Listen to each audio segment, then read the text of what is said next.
check, and mate. All this and more coming up on This Week in Retro. High-resolution color graphics. This land of high technology.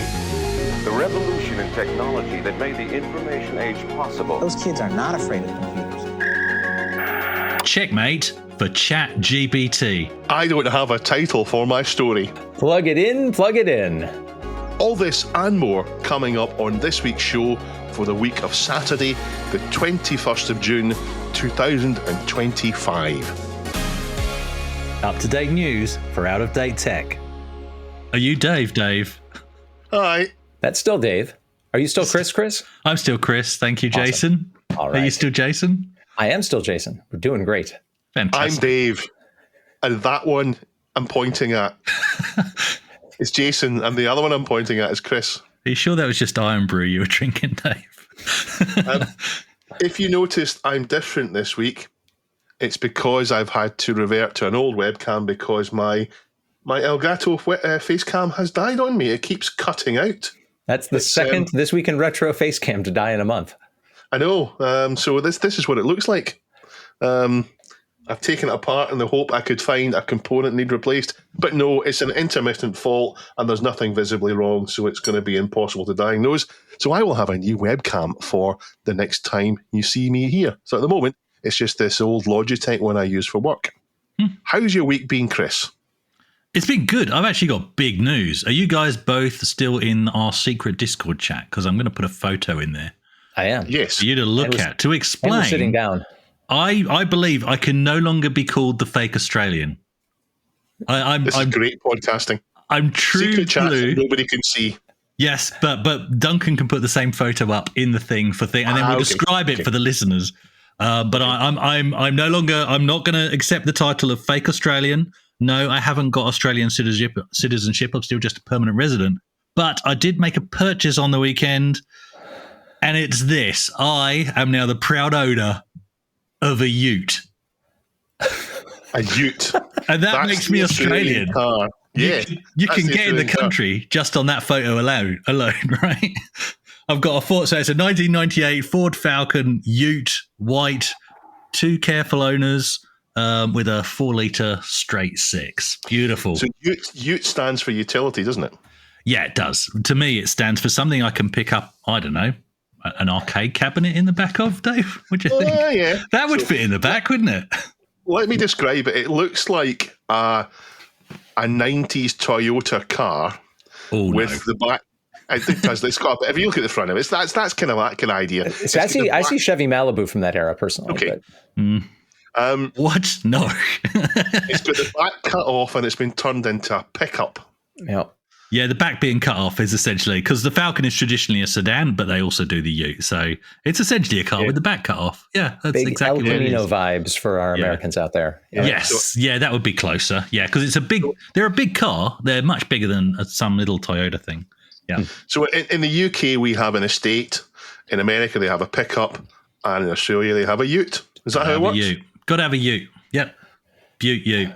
There we go. That's my big news. Congratulations, because it's 1998. That looks good. I mean, for a white car in 1998, that looks like it's in good condition. Oh, it's been fantastically looked. It's been stupidly looked after. It's only got 180,000 kilometers on the odometer. Baby. It's mental. Yeah. So somebody's taken all the time to wind it back. Yes. Have you done any retro this week, Jason? I've regrettably, I've had some other things that I've been working on, but I'm looking forward to sharing what we got. So one game I've always enjoyed is chess. And now I know that's a board game, but throughout digital history, because of its complex nature, chess has been often used as a yardstick to see how advanced computer strategy thinking has evolved. The earliest attempts at getting a computer to play chess was apparently in the very early 50s, with programs able to attempt chess puzzles, essentially, and the late 50s by the time a program could play a full game. But these simple programs could be beaten, apparently, by even the most novice of players. Fast forward to the 70s, and that's when you start to read about programs that could potentially beat players at master level, way before the famous IBM Deep Blue versus Garry Kasparov incident of 1997, although that was the first computer victory under tournament conditions. And that's all the Wikipedia you'll get out of me today. Because, yes, I did have to research those facts a little bit. So correct me. Feel free to correct me if I'm wrong on any of that. We're all learning. But I was offered further insight from Google Gemini, but I didn't want to quote that at all for reasons that are about to become clear. Because it would seem that AI struggles with chess. Now, before I move on, chess, you guys keen players at all? Dave? I last played chess when I was in single digits, and I don't think I played it since. I did enjoy it for a while, but I moved on to other games, particularly games with a bit of adventure and story going on.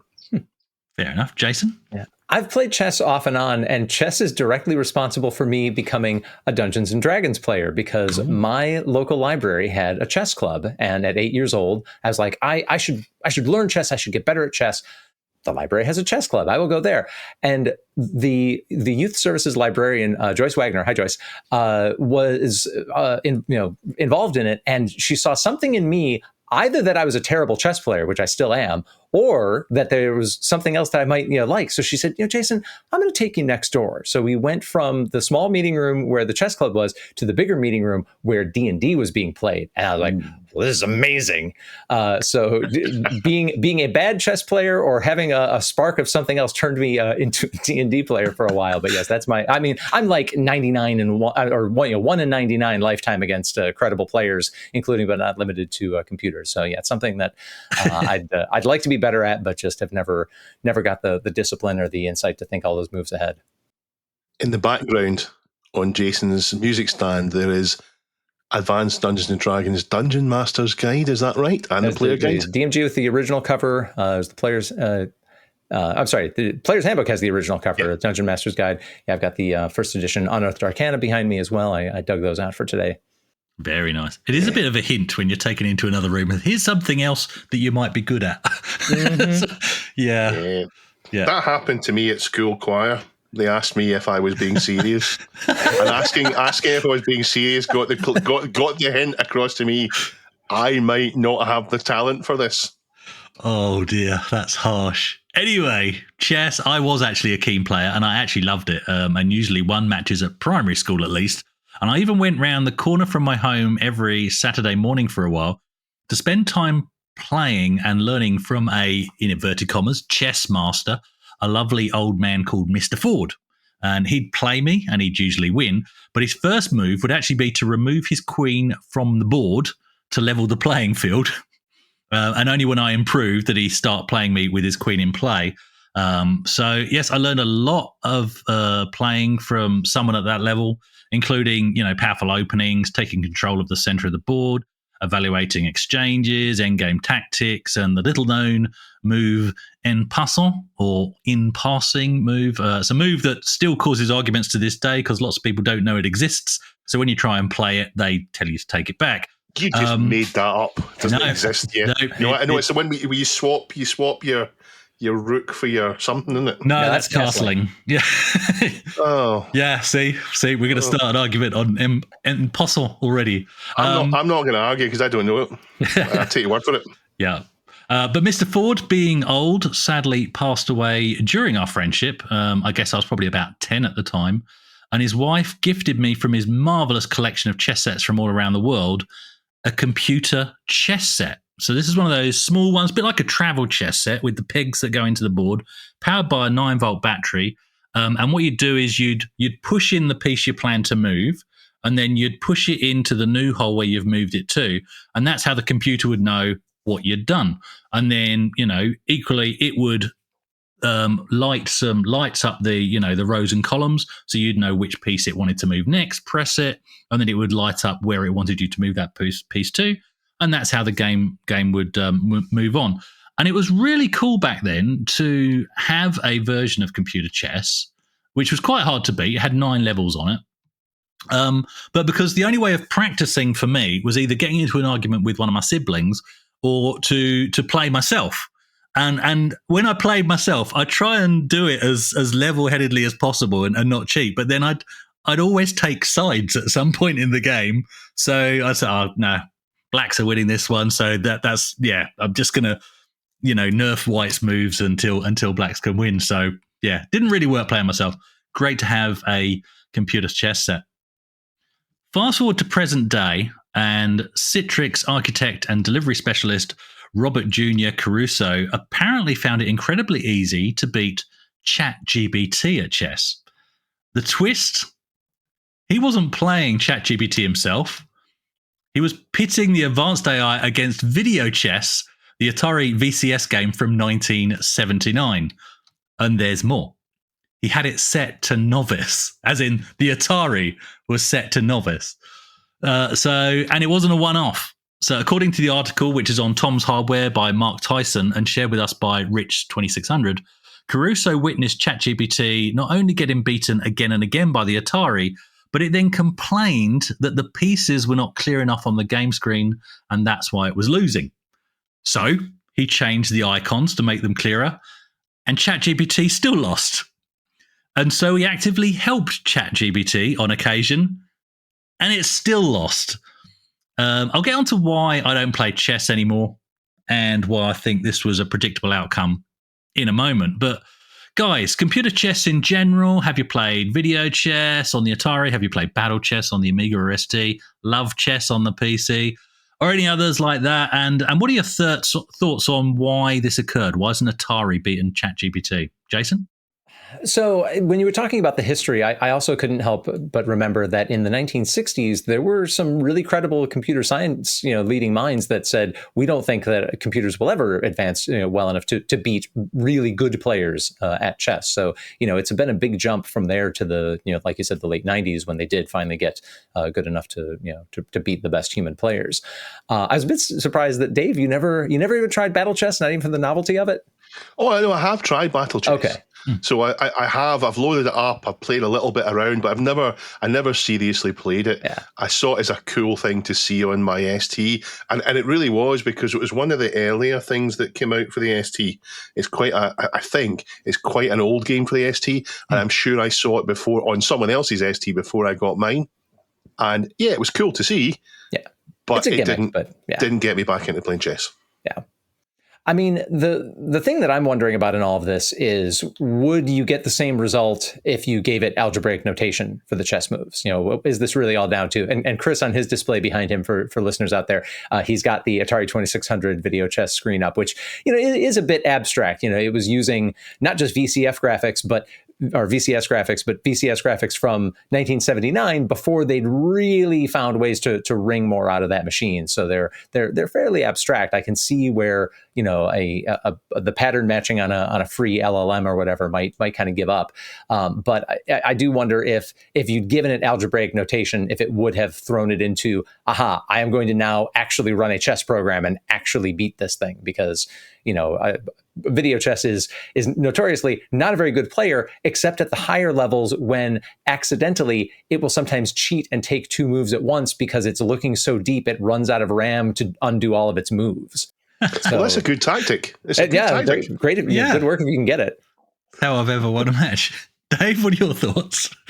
Computers being outsmarted was a real trope in the 80s and 90s. That was, for some reason, the plots of loads of weekly drama shows and sci-fi stuff as well. Computers being outsmarted. So I was delighted to see it being outsmarted here. But I think the truth of it is, it's some kind of glitch going on here, some kind of problem. And like you said, if it had been the proper notation that is done when you write down chess, then I surely it wouldn't have an issue here. But that doesn't matter. It lost, and that's what mattered to me. And it of course, is getting beaten by an Atari 2600. So if the Atari 2600 can do this, can you imagine what an Atari 520 STFM could do? It could beat every chess player in the world simultaneously.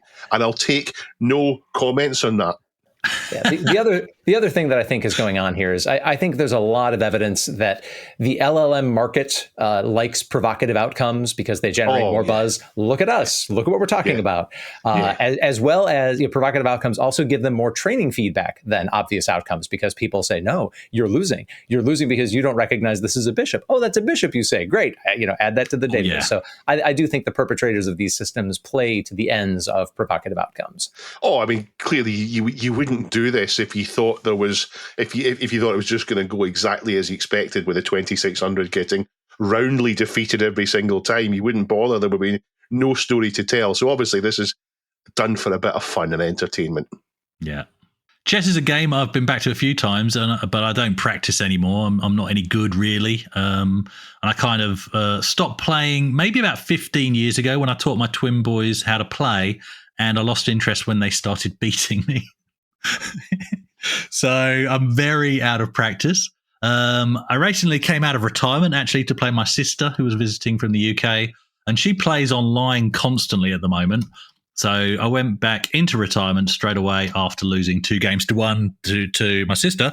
But I decided to see how hard video chess on the humble Atari 2600 might be using my Flashback 9, actually, on the back of this story.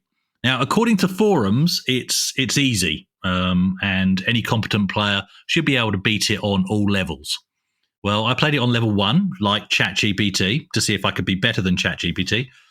The first game, I did the same things I did when I played my sister, and I do against any player. I try for Fool's Mate just to see what level they're at. It seldom works, and if it doesn't, you're off on a bad footing. Duncan will put in some overlay that I'll provide for him as well, so you can see how the start of that game went and why I decided to retire quite soon into that game. Then I played another game, and I actually played sensibly, trying to take control of the middle board and really evaluating what I was willing to exchange. And we'll put that as a data blast. I think we're going to try this week. So for YouTube viewers, and obviously there'll be a link in the show notes, there'll be a sped up version of that entire match, which I also didn't win. And then I played several other games, all of which I ended up just rage quitting after about 5 minutes because the Atari was beating me. And the last game, and I'd given up recording at this point. So another bit of overlay from Duncan for the YouTube channel, because on the last game, I had to quickly press record on my camera again because I was actually winning. And we decimated each other. Me and the Atari 2600 had smashed everything off the board to the point where the only reason I won is because I still had a bishop, and the Atari 2600 just had his king and a couple of pawns. And so I managed to get a couple of queens back, and that's how I beat it. It was a mess of a game. I'm not proud of it, but I did beat it, which is more than ChatGPT can say. So maybe ChatGPT's problem is that it's learning from online players, right? Because that's very popular at the moment. There's millions of players, many of which will play as badly as myself. Jason? I just want to say, I think that Mr. Ford's work with you on endgames obviously played a role in your victory there. And I know you're not proud of it, but I think Mr. Ford might have been. Yeah, do you know what? He might have been, actually. Yeah, because it was an interesting endgame. But yeah, I mean, I think if ChatGPT and other AI models, they're learning from all these millions of people playing online, there's going to be millions of bad players, right? So maybe ChatGPT is genuinely bad at chess because of the data that it's got for learning. I actually asked ChatGPT, why did you lose at chess against an Atari 2600 game from 1979? Of course, it denied any knowledge of the event, given it occurred in somebody else's private chat session. I'd expect that feedback. It then suggested that even the weakest modern chess engines would have no trouble against video chess, and that if, in fact, it had been beaten, it actually gave me some excuses. It said, if this had procured, that it was playing blindfolded with a lobotomy. It must have been, this is literally ChatGPT's responses, it must have been a setup, or ChatGPT was sandbagging to let the Atari win as a last hurrah. And then its final comeback to me was it actually challenged me to a game. So it seems ChatGPT wants payback. We are sponsored this week, thank you very much, by PCBWay.com. PCBWay are a PCB manufacturer, but they do lots of other things as well. They will do the PCB and they'll put the little bits on for you. They will also do CNC milling. They'll do 3D printing. And the thing that we like here at This Week in Retro is their shared project library. And I think you've been looking at that, Jason, haven't you? Yeah, there's some really cool trending shared projects. One is a Bluetooth implant for the NES Advantage joystick, so you can pop that in there and get standard Bluetooth gamepad signals out of it. I apologize, I don't know as much as I should about MSX add-ons, but the ASCII 16X Mapper XL 8 megabyte, it's extension to the common ASCII 16 Mapper, extended memory capacity, flash ROM memory, allows for persisting saved games, mirroring of pagers, bank select registers across the entire address space. Seems like it for the likes of me, probably a megacart for the MSX. And then the mainboard replacement, if you've still got your Nokia 3310 or 3330, mainboard replacement says it brings FM and FSK capabilities on 70 centimeter amateur radio band. So if you've still got one of your Nokia, unkillable tanks out there from 25 years ago, you can give it new life with a brand new mainboard and USB-C charging and all that good stuff. Very cool. That's brilliant. Taking a 3310 and having it work these days with a few things, that'd be brilliant. Anyway, thank you, PCBWay, for sponsoring us this week. In 1990, PC gaming was just getting good. But I don't think it really had a blockbuster game, not yet. There were games being made for the PC as the lead platform, but not that many. And maybe the first blockbuster game for the PC came in 1990. And according to industry stalwart Chris Crawford, now not Chris Roberts, who I'm going to talk about, Chris Crawford said that it had the budget of 5 games. I don't know if that's strictly true, but it certainly had a bigger budget. The game came from Origin Systems, and it came as they were approaching their peak, before they got passed on to Electronic Arts for the wonderful success that turned out to be for them and for every other studio that EA took on and killed. This isn't, though, about Ultima, really, but it's because of the staggering success of Ultima that Origin were in a position that they could finance a project like this. It came out in the same year as Ultima 6, making it Origin's by far biggest year to date. And 1990 was the first year that Origin released a title developed primarily for MS-DOS first. The PC being the lead system for Ultima 6 and for Bad Blood, and for Wing Commander being released on PC only. It would later get ports to the SNES, the Amiga, and FM Towns 2 years later, and 4 years later to the Sega CD. But this game, Wing Commander, of course, was their first full-on big PC game. Chris Roberts, the guy behind it all, describes it as World War II in space. And it's got some obvious comparisons to flight sim games. Although particularly the more arcadey ones, because this is quite an arcadey experience, Wing Commander. The game puts you against the Kilrathi, a cat-like race, which are basically a copy of the Kzinti species from Larry Niven's Ringworld series. Dressing up the combat significantly with sequences in the main ship before you pilot your fighter, with wingmen you interact with, and importantly with a branching storyline which changed based on your success or lack of. It turned it into much more than what the actual combat was. It would lead to X-Wing from LucasArts, not from Origin, but LucasArts clearly can't have been unaware of Wing Commander when they made X-Wing, one of the greatest games ever made. And they kind of took the flight simulators they were doing, like Secret Weapons of the Luftwaffe, and they turned it into space, probably inspired by Wing Commander, I think, and of course slapping the Star Wars license on top. But it has a problem. If you want to play it back on PC, sadly, like quite a few games of its vintage, they didn't expect PCs to get faster. They thought, this is a PC, this is how fast the fastest PC goes, that'll do. And of course they did. So anything other than a lightweight 386 and the game runs far too fast and it's unplayable. And it's also, I mean, it is quite a blocky experience and it's not actually 3D, so its sprites can be a bit naff looking at a big monitor. So you kind of want the frame rate to be good, But if you have a good frame rate, you then end up with it going too fast. So it's not ideal. So enter WCAT, WCAT. Wing Commander All Tinker Overhaul Mod. WCAT, I guess that's what they're going for. I mean, cat can't be a coincidence. And again, pointing out that this is a mod.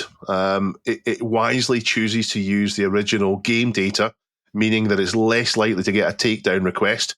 In the past, there have been remakes of vintage games where they haven't required you to use original data, and that opens up the door to the original IP owner saying, hang on a minute, this is piracy. But if you do it this way, where you require them to buy the game from GOG or wherever, then of course they're less likely to say that because they're going to get sales in the back of that. Quoting from the Time Extension article linked, as he explains, in order to address this issue with the timing of various scenes in the games, he needed to add game-wide sync to blank base speed timing to the title, which beyond me. This required us to make a huge number of changes to the code under the hood due to the way scenes were originally put together. The finished result, however, should hopefully be that the game runs a bit smoother to what players are typically used to in the past. So I think you end up with a balance of the frame rate's as good as you're going to get, but not running too fast. There are a few other changes, but not many, a few bug fixes and support for more modern controllers, but the main goal is to get it fixed and working on 486 and later PCs, and of course within DOSBox if you want as well. So it is not a new modern engine that works in Windows with massive resolution and enhanced graphics. It's not that at all. It would work on a 486 or later. If you don't have a 486, you've only got a weak 386, then you don't need this because it works fine in that. I don't know where it will lead. I don't know if it will get further improvements. I hope there are some extra things there. But to be frank, this is already enough. The timing issues are a huge deal, and this makes the game playable.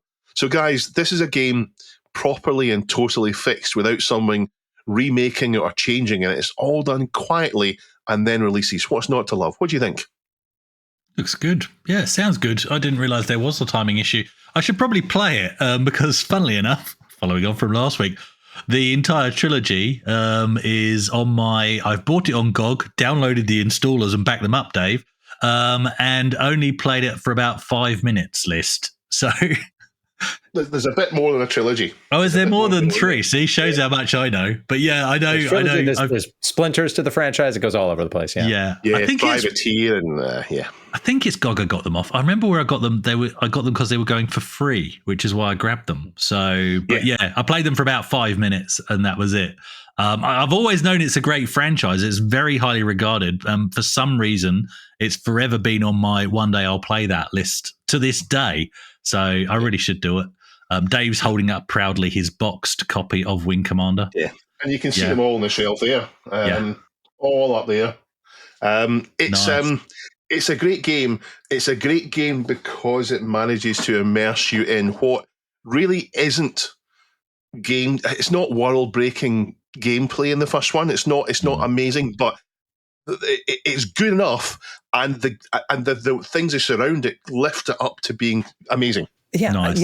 I don't know about that. On a recent Retro Adventures, we talked about a prediction from a trade publication from, I think, 1982, where a software distributor was saying that he saw RPGs and strategy games were going to dominate the software marketplace. And I made the case then, I'm like, I think that actually is more or less true in the 80s. And I think it was like, and then Wolf 3D comes and changes it. But I'd forgotten about Wing Commander, which, like you said, is 1990. I think there's a case to be made that Wing Commander is that kind of major blow against the wall of, the market is predominantly, the big sellers are your RPGs, your strategy, those types of titles. So Wing Commander, I loved Wing Commander, and I've played it probably about as much as Chris has in that same, past, 21st century window. But that's because, frankly, I'm terrified of ruining the experience because I really loved those first 2 games in particular, because I just don't want to mess with the glorious nights and days I spent defending myself and my wingmen and my species from the Dread Kilrathi. Chris. You've kind of sold the concept of playing it in the right way. And so this is where this mod comes in, because it is good for people that have got the faster machines. But I really should make good on the fact that I have a 3860X with a CRT. Yeah. So I actually, if you've got an analog stick it. for that, if you've got the analog stick, I have several analog sticks to choose from. Yeah. I should give it a go. Yeah. It's a great game. Yeah, I got scared off of the franchise when they went Hollywood. Never played 3 or 4. The full motion video stuff, it just didn't appeal to me, and I gave up on Privateer 2 pretty quickly for that. Yeah, but yeah, and if they do enhance Wing Commander 2, I don't know how they can possibly improve upon the spot on yet completely unlicensed likeness of actor Robert Stack as the protagonist, which it was 100% Robert Stack in that game. Isn't this the series that had Mark Hamill in it as well? Later, yeah. But like it was cartoon, it was pixel art in the first two games. I've got number 3 for the PlayStation 1 on the shelf. Again, I've not played it. Yeah. But yeah, the drawing of the protagonist in 2 is absolutely Robert Stack. Right. It's number 4 with Mark Hamill. Yeah. I think he might be in number 3 as well. I think I can't remember. It all blends in together. But yeah, the feel of it changes, but it doesn't. It's still the same basic idea, trying to wrap you into this world and trying to get you immersed in it to enhance the what you're playing, the imagination gap, I guess, to enhance what you're playing when it comes to the actual combat sequences with later the FMV or earlier the cutscenes and all the rest of it. Yeah, it's great. So I'm delighted this has been done. It's another game that's been fixed for, I guess, forever. I mean, you'll be able to play DOSBox forever, so this is now fixed forever, and it's there for all people to play. So yeah, thank you for doing that. Link in the show notes. And thank you to Evan B. Thompson for submitting that. I should have mentioned that much earlier, but I'm mentioning it now.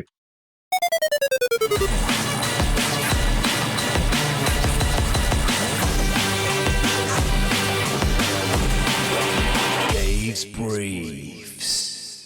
There are no new patrons this week. Oh. No pot noodle for Duncan. Does that mean I have to subscribe? Yes. Yes. Damn it.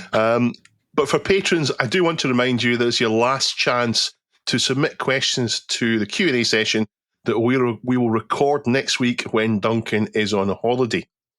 And because Duncan is on holiday, there will be no show next week. We're sorry. You'll have to do something else to help you do the housework on the Saturday or run the marathon or whatever you do on a Saturday morning. We have been working behind the scenes on the social media aspect of this. I say we, I mean Jason, because he's done it all. Jason, what have you been doing? Yeah, well, I came in with that new guy energy, and I said, well, we seem to have a Facebook account. Can we do something with that? And Dave said, all right, go ahead. And we seem to have this Twitter account. Can we do something? I don't know. So basically, yeah, if you follow us now on Facebook, on Twitter, on Bluesky, or if you're a Patreon subscriber, you're going to get those updates. You're going to see the trailers that Duncan is kind enough to put together for us on Thursday. So we put those little teasers out there, give you maybe a 1-minute sample of the episode. We'll send those out. We synchronize the drops every morning. Offer not valid in the Eastern Hemisphere, but it's morning for most of us when the episodes come out on Saturday. So you can get that notification wherever you follow us. We're starting to engage more with posts out there. Sharing our posts into areas. I made 50 Atari ST users very happy this weekend when I told them that the ST birthday was our top story. That's been a nicely engaged post. So yeah, if you see an account for us out there, follow us, and you will in fact be rewarded with stuff. I also want to thank people for their comments on last week's show. I thought the response about the Atari ST stuff was refreshing, that it wasn't the usual toxic Amiga stuff I've seen in the past. So we took that story on. I didn't want to frame the Atari ST in the light of the Amiga. I wanted to talk about it as own, and that's what our commenter did. So thank you very much for that. I was pleasantly surprised. Again, no show next week. An update on the Super Sega saga. DJ Slopes, who covered this so thoroughly on his Kick Scammer series, had a couple of emergency videos out last week, both of which were submitted to the subreddit and quite heavily upvoted. So we'll cover a little bit of drama. We tend not to do drama here. Don't like to do it, but we'll cover a little bit. Slope's first video was his channel was marked by deletion by Google, he says. So he'd obtained... What he says is he got a chat log of Super Sega's WhatsApp group, and he says when he put it onto the Google Drive, his Google stuff was all shut down for hate speech, And in a panic, he was trying to contact Google and YouTube, and he made a video to get people's attention in the hope that other people could help him reach out. And then a couple of days later, some good news on a video, all was well. And it had been restored. Some people apparently high up in Google, he says, had sorted it out for him. So he said he won't actually cover more Super Sega, and I don't think we will unless there's an actual product coming, because we don't want to do personal drama here, and we're not really here for the drama either. We're here for nice Saturday morning retro vibes, pleasant stuff. Did give us a little pause to think about what's where and which Google account owns which and what backups there are. Something I think we all need to think about from time to time, but I guess there's a happy ending there. On to news and briefs. Commercial breaks on the BBC archive. Well, Stewpot Seb has given a link to a BBC clip. It's actually quite a long clip. Usually they're only 5 minutes, 10 minutes long. This one's quite long. And it's of 1984's top Christmas game contenders. The BBC, for some reason, for 2 or 3 years, was really into talking what games were coming at Christmas. And then I think they stopped. I think they stepped away from that. But anyway, there's one for 1984's Christmas contenders. Well, it's tough to top capturing the shutdown of Imagine in real time, so they probably went out on a high note. Yeah. That's true. I watched that one this week. It's fantastic.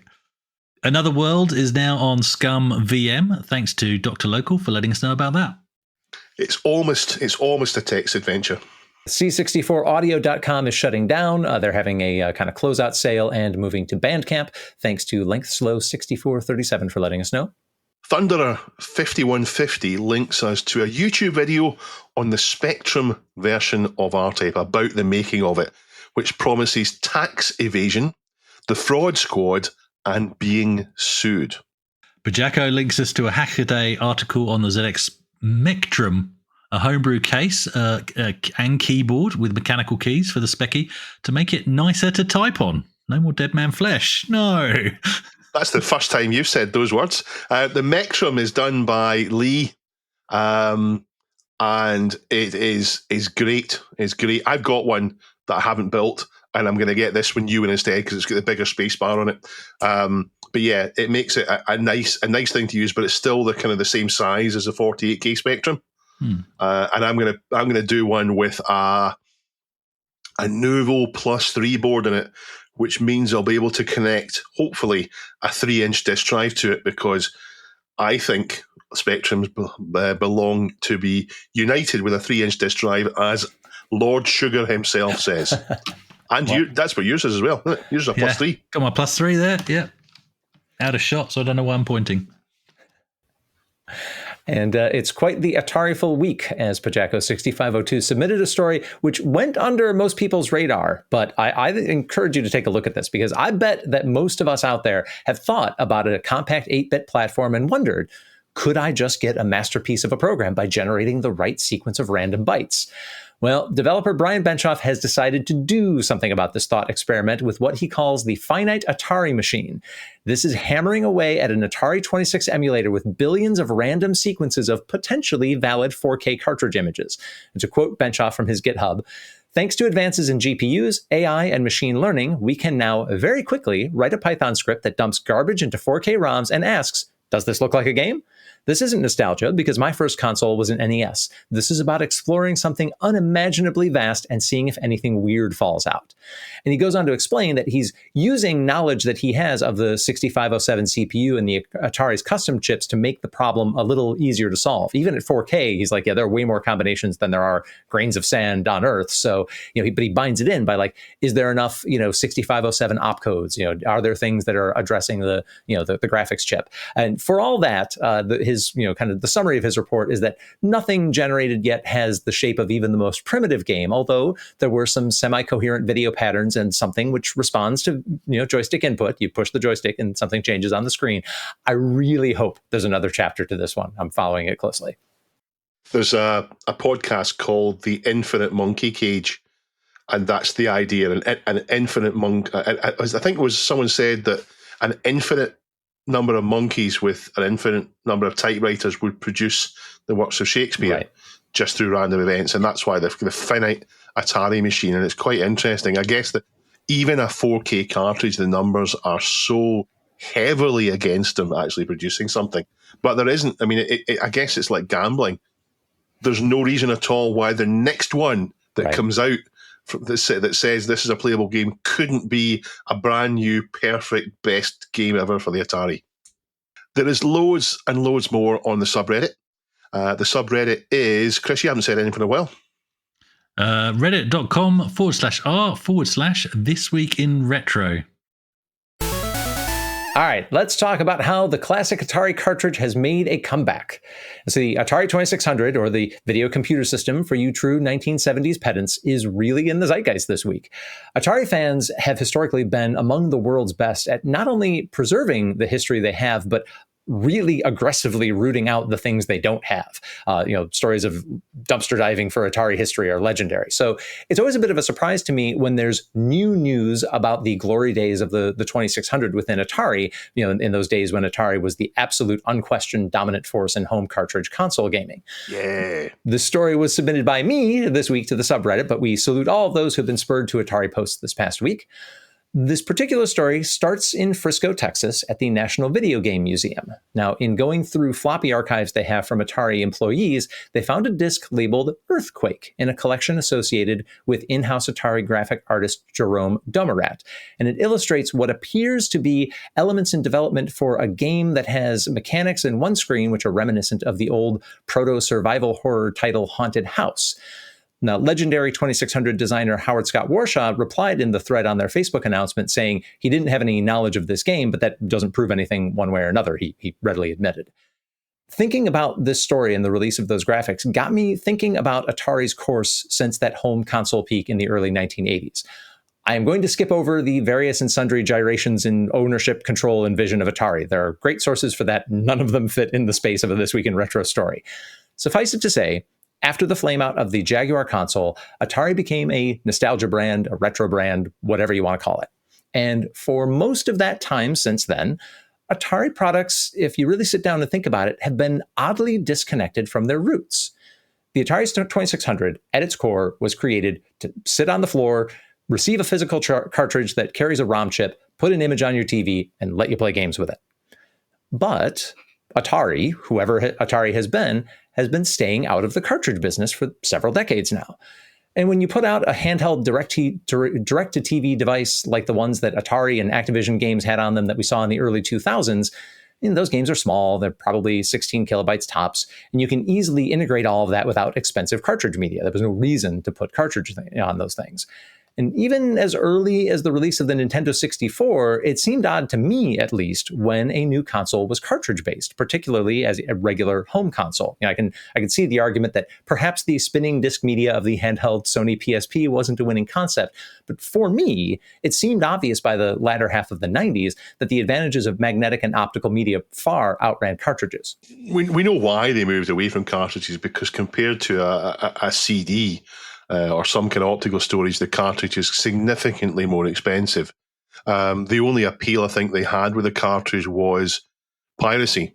It was less easy to pirate a cartridge. You could pirate anything, everything got pirated, but it was less easy to pirate a cartridge. It was more expensive to make a cartridge. It meant that if you had a pirate cartridge for your Nintendo, for example, it would typically have older games on it, and you would wait until they had a load of games on the one cartridge for you. But it's obvious why they went to optical media. But I don't like optical media, because optical media is easy to scratch. The discs can delaminate. I've got some discs which have this kind of weird cloudy look on them when you look at them. Some work, some don't. And the noise your PC makes with them. So I'm looking forward to when we have equivalent of Gotex for optical discs. But cartridges, different. I love a cartridge. Yeah, I'm going to leap in defense of the N64, because even at that time, yes, CD-ROM was the media that most of the others were jumping to, but cartridge still worked. It was still the fastest way to load a game because it's instant, right? The N64 is a perfectly capable system. You just, in the current day, you have to use a CRT, otherwise it looks absolutely crap. But with the move to CD-ROM, most of them were pushing, really poor FMV as the sales point, and Dave is once again holding up Wing Commander 4 with Mark Hamill's face on the front. But it was like, yay, we can kind of do video. Let's do really poor video to make games more engaging. and even in the background, so things like Microchasm on the CD32, which is not a bad game, but I dismissed it back in the day because it was like, well, that's just a really crappy, cheap shoot 'em up with an FMV sequence running as the animated background. That's what it was. And it didn't convince me that this was a great new technology or a great new console to go and put my hard-earned, pocket money into. So, yeah, N64, I think, was wise to stick with the cartridge a little bit longer. That's my take on it. Fair enough. And, I've got very sad Dreamcasts that have been, gently used and loved, and their GD-ROM drives don't want to spin up anymore or read the media. And but, all of this was so obvious in the early 2000s. Most of the neo-retro nostalgia devices were either solid state, shipping with that preloaded ROM you couldn't easily change, or they'd fetch game images off of flash media.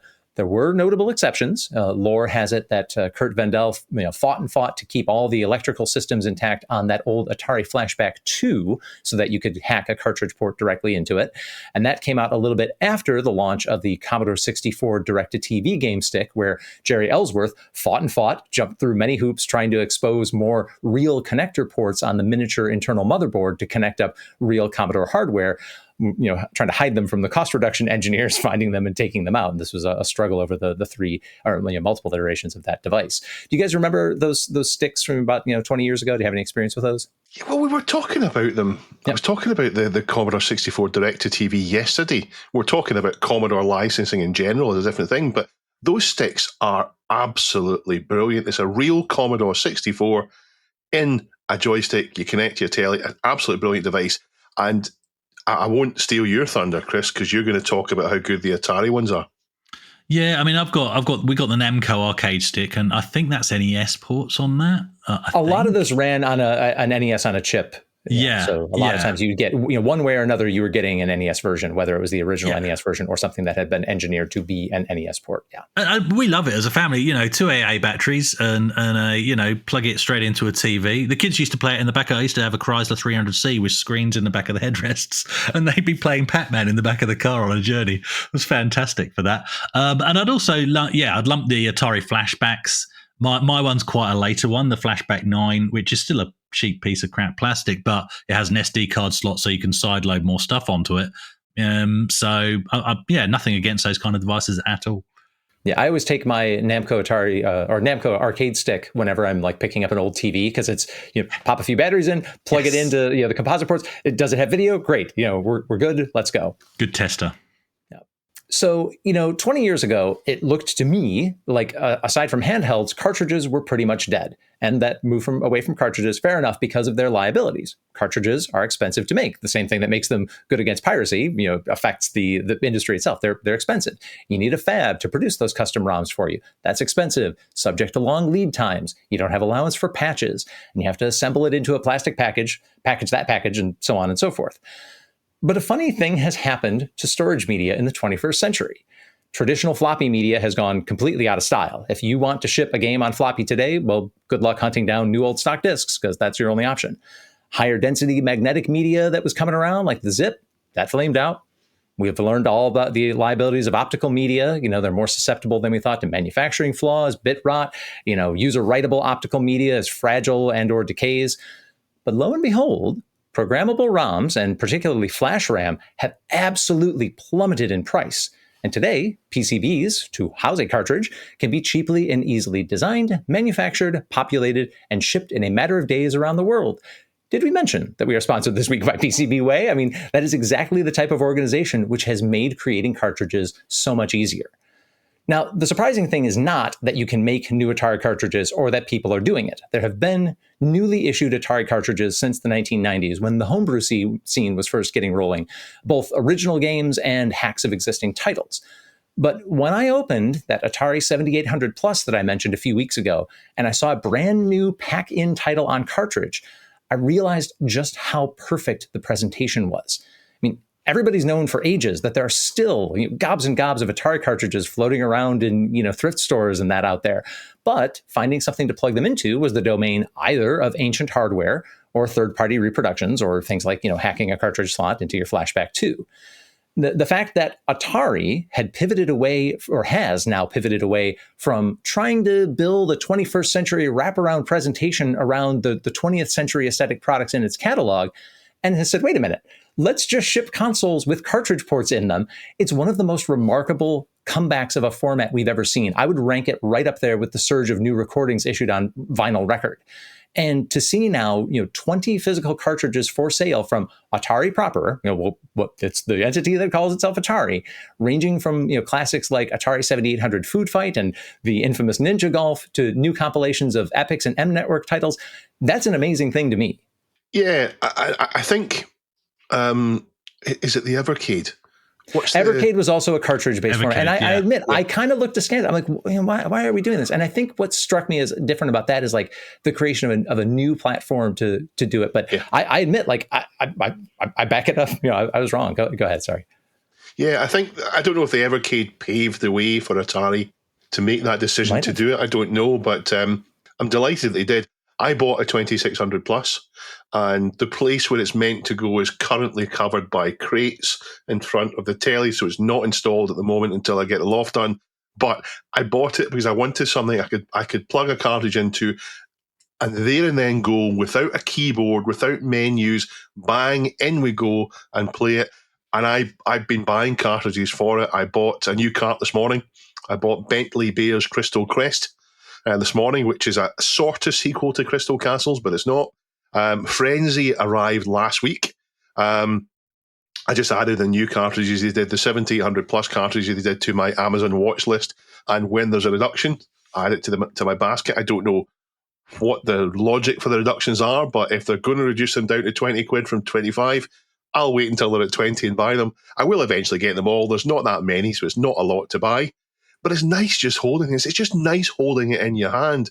And with all the discussions last week we had about GOG and about digital libraries and losing in libraries, even the stuff this week about Google accounts, it's nice to know that you have something that can't go, that you've got in your hand, and that's it. Plug it in and it'll go. And these 2600 pluses and 7800 pluses and the Evercades and all the rest of it, they should last for 25 years, if not longer. There's not a lot of electricity going through them, and they won't be hot, so they should last a long time. They're great. Yeah, no, I'm a big fan. I've got new carts here. I've got Berserk is still sealed. I haven't even opened the reissue of Berserk. And Mr. Run and Jump. Have you played Mr. Run and Jump yet, Dave? That's fantastic. No, I've got it, but I've got it. I've not played it. That's great fun. Love it, love it. So I love the new carts. I love that they're doing that, and I also love the old carts, which goes into what we were just saying, and what we always say about preservation and stuff is they just work. You pick up a 2600 cart, an original one for next to nothing most of the time. And worst case, you might have to clean the pins. But other than that, most of them just seem to work. It's not like an old ST or Amiga game. Yeah. Or even a PC game where it'll work and you'll get halfway in, then you'll get a disk error on level 4. Yeah. And it's not like a CD-ROM where it might not work on CD3 of installing the whole thing. So these cartridges either work or they don't. I'll need to get a copy of River Raid. I love River Raid in the 2600. Yeah, so I'll need to get a copy of that. I was hoping they might release it, but they don't seem to. So I'll get an old one. It's a good game. And it'll work or it won't, and I'll know right away. I'll just take some, I'll just clean the contacts and that'll be it. I've got River Raid 2 as well, but I haven't even played that yet. I haven't even plugged in. Is River Raid 2 any good? No, I said I haven't played it. I've got it. Have I got that boxed? Yeah, I've got that box. That's in its original clamshell. It's a good quality one as well. Maybe because I turned around for those watching, I'll give Duncan a photo to put in. But yeah, funnily enough, on storage media that does and doesn't work, I'm actually finding Spectrum tapes are more robust than Amiga or ST floppy disks. Yeah, which is bizarre. Yeah, there's far less data density on them. Yeah, if that makes sense. Yeah. But again, similar to yourself, David, it's about the feeling of ownership. We've said it again and again. Having that thing in your hand, you actually own it. If you download something, it doesn't feel like you've got anything for your money other than the experience while you played it. the files are meaningless. And I've got the Flashback 9 there, and even the games that came on that, I don't feel I own those titles on that. And I've sideloaded it with 1,000 other ROMs. Certainly don't own those. I've got the 50th anniversary collection for PS4. I don't feel like which is bizarre. I own the disc, right? I can put that in the PS4. You're a pirate. No, on the PS4. So it's a legitimate 50th anniversary collection for the PS4. Well, that one, yeah. But it feels like I own a collection and the history videos and stuff, but it doesn't feel like I own those games. I can't explain it. But you've got the cartridge in your hand, you own it. I still need to buy Fatal Run and Ninja Golf to play on my 2600 Plus, though. I don't know how long it'll last. I don't know if they'll bring out more cartridges. It's been a while since they brought out the last set, but I hope they keep bringing them out because it's fantastic. Yeah. Well, whether or not they do, I'm still going to call it a comeback, and a long shot comeback at that. Now, can you do everything on those old carts that you could have on the original hardware? Sadly, no. Things like the power switch fry effects, which would sometimes put an Atari 2600 game into a fun, new, kind of half-playable but fully weird state, are not available on modern implementations. But then again, original Atari kind of took that away from us with the 7800, which had a nice controlled clean power-up, not the crazy metal slider that tempted Gen X kids like me to flip it and hope our moms didn't notice what we were doing. But one way or another, the cartridge renaissance is here, and it's both surprising and feels like exactly how it was meant to be. So, on to question of the week. And last week's question, as part of the celebrations for the 40th birthday of the Atari ST, was whether you owned one or not, what are your fondest memories of the Atari ST? So, Dave, are we out of contest mode? We are now out of contest mode, and we can see the top submissions. Fantastic. Dave, do you want to go first? Yes. Dracion Mallard says, I was 10 years old. Dad brought home an Atari 520 STFM. We packed up the Plus 4 to play Star Glider all night and into the next day. Dad passed away this year. I still play Star Glider and can hear him sing the Star Glider jingle as I type this note. When you loaded Star Glider, it said, Star Glider from Rainbird, Rainbird, Rainbird, and then went on with the game. And it's quite memorable. It was in quite a lot of the Atari ST pack-in games. So that's quite touching, that one. Thank you, Draken Mallard. Richard Shears says that Dave has already mentioned my main memory, wanting Dungeon Master, the ST's killer app for non-music aspiring gamers, that is. I had many paper rounds just like Chris and was squirreling the money away to save up for the ST, brought machines that covered it, and then having finally, after a year and a half of saving for it, I went ahead and bought the other one. Oh. Rich and I are time twins. Our childhoods are just, identical. It's really weird. So we both saved our paper and money for the same machine. Millap64 says, for me, the whole reason for getting the Atari ST was to play Microprose Gunship. Fantastic game.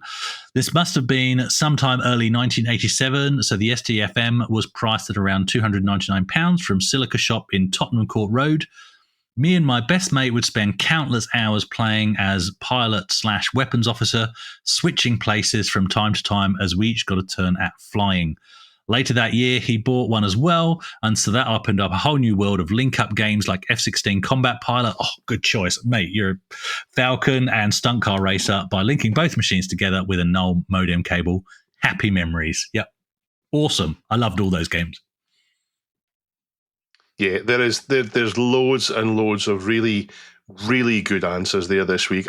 As I said earlier on, I'm really surprised by it. I don't mind a bit of a joke, but I thought it might just be sniping little jokes. But no, there's so many good memories there. Have a look at the answers. There's loads more that I don't want to highlight.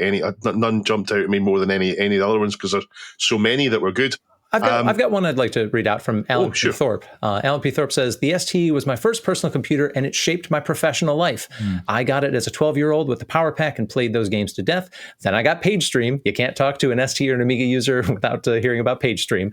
Learned desktop publishing from a magazine guide, which meant I could do some work for local companies designing documents and flyers. That was useful money as a teenager, which I invested in games like Midwinter and Their Finest Hour. Goes on a bit, but yeah, there's a ton of great answers on the Reddit this week. So thank you very much for submitting answers. We have a new question for you for next week. And in fact, you've got 2 weeks to answer it because there's no show next week. So let's remind you there's no show next week. So the question for this week, who's reading it out? I'm not reading it out. I refuse. One of you two will need to do it. I'll read it out because I thought of it. Or Chris will read it because he opened his mouth. No, you can do it. The question of the fortnight is, what's your most embarrassing game loss? We've talked about ChatGPT's. What's yours? ChatGPT's and my embarrassing loss. Wow. Yeah. You are but a flawed human. We all are. It's fine. So thank you very much for joining us this week. We will see you in 2 weeks' time, not next week. I'm waving. I'm waving. I'm waving. Don't forget on the YouTube version there might be a chess game to watch. Just not on the 28th. Give us a review and enjoy the data blast. This Week in Retro was written and presented by Chris from 005 AGIMA, Jason from the Retro Adventurers, and Dave. It was edited by me, Duncan Styles. The podcast version of the show is available for your favourite podcast app, including Apple Podcasts and Spotify. And the video version is available on the This Week in Retro YouTube channel.